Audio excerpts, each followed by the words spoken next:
আবদ্ধ অবস্থায় সঠিকভাবে হাঁস পালনটা কিভাবে করবেন এবং আবদ্ধ অবস্থায় সঠিকভাবে হাঁস পালনটা করে কিভাবে লাভবান হবেন এই ভিডিওতে আজকে সেটাই দেখানোর চেষ্টা করব। তো সুপ্রিয় দর্শক, কৃষি উদ্যোক্তা কৃষিপ্রেমী ভাই বোনেরা, আসসালামু আলাইকুম।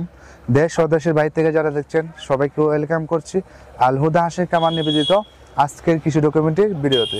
প্রিয় ভিউয়ার্স, আমার পিছনে অসংখ্য হাঁস দেখতে পাচ্ছেন।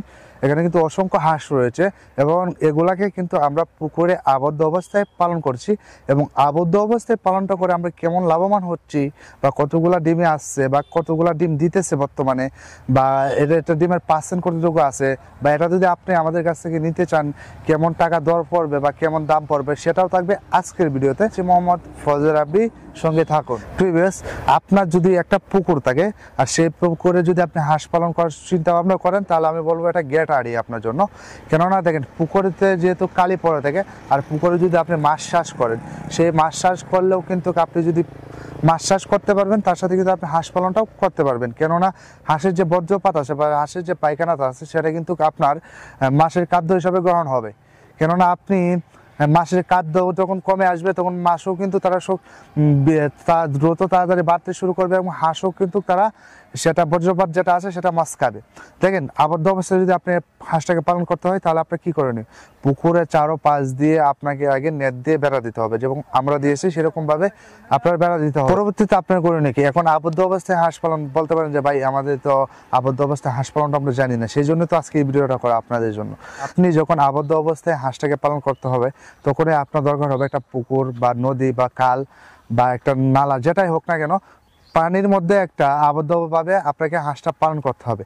সেজন্য আপনি কিভাবে আবদ্ধ অবস্থাটা করবেন, আমি বলবো যে নেটগুলা যে আছে, নেট জাল যেগুলো আছে, সেগুলো আমরা যেরকম দিয়ে রাখছি এখানে পুকুরে চারোপাশ দিয়ে, সেখানে এরকমভাবে দিবেন। আপনারা দেওয়ার পরবর্তীতে একটা শুকনো জায়গায় আপনি কিছু বোল রাখবেন খাবারের জন্য, এতটুকু বড় বড় কিছু বোল রাখবেন আপনার হাঁস অনুযায়ী। যেমন আমাদের এখানে রয়েছে 1500 হাঁস, সেই অনুযায়ী কিন্তু আমরা 20টা বোল রাখছি।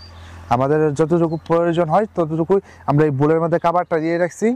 আপনার খাবারটা কীভাবে দিচ্ছি, এখন আমাদের পার্সেন্ট অনুযায়ী কিন্তু আমরা খাবারটা দিচ্ছি। হাঁসের কতটুকু খাবার প্রয়োজন সেটা জেনেই কিন্তু আমরা হাঁসের খাবারটা দিয়েছি।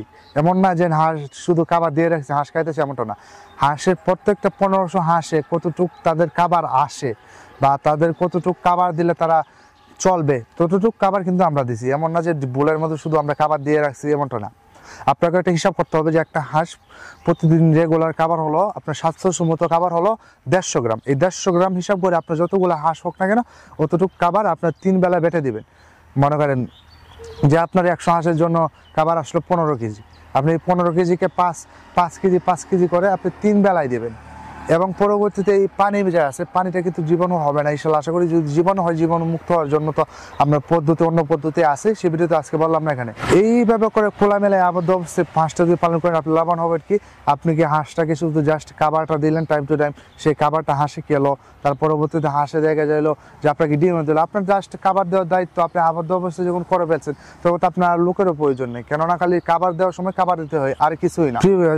যদি আপনি আবদ্ধ অবস্থায় হাঁস পালন করেন, আশা করি আমাদের পরামর্শ সহ যদি আপনি হাঁসটাকে পালন করেন, ইনশাল্লাহ আপনি লাভবান হতে পারবেন। দেখেন, আবদ্ধ অবস্থায় বর্তমানে বাংলাদেশে কিন্তু আবদ্ধ অবস্থায় ছাড়া আপনি হাঁস পালন করা সম্ভব না বা হাঁস পালনটা করতে পারবেন না। কারণ আবদ্ধ অবস্থায় পুকুর ছাড়া কোনো জায়গায় নেওয়া যাওয়ার মতন কোনো সুযোগ সুবিধা নেই। সেক্ষেত্রে আবদ্ধ অবস্থায় যে আপনি হাঁসটা পালন করবেন, সেই হাঁসটা কিন্তু সুন্দরভাবে আপনাকে পালন করতে হবে। কারণ আপনার এটাকে চিন্তা হবে যে আবদ্ধ অবস্থায় হাঁসটাকে পালন করে আপনি লাভবান হতে হবে। কীভাবে লাভবান হবে সেটা তো আমরা বলেই দিলাম। আরও পরবর্তী যদি জানতে চান, ইনশাল্লাহ আমাদের ভিডিও কমেন্টে কমেন্ট করবেন। ইনশাল্লাহ ভিডিওতে যেহেতু লম্বা করা সম্ভব হয় না, যেহেতু ভিডিওতে যদি আপনি কোনো কিছু বুঝতে না পারেন, টোটালি কোনো কিছু বুঝতে না পারেন, তাহলে আমাদের ভিডিও স্ক্রিনে যে নাম্বারটা দেওয়া আছে সেই নাম্বারে যোগাযোগ করবেন। ইনশাল্লাহ আপনাকে বিস্তারিত সম্পূর্ণ বুঝিয়ে দেবো। তো প্রিয় ভিউয়ার্স, আজকে এই পর্যন্তই। দেখা হবে অন্য কোনো ভিডিওতে, অন্য কোনো পর্বে। ততক্ষণ ভালো থাকুন, সুস্থ থাকুন। আসসালামু আলাইকুম।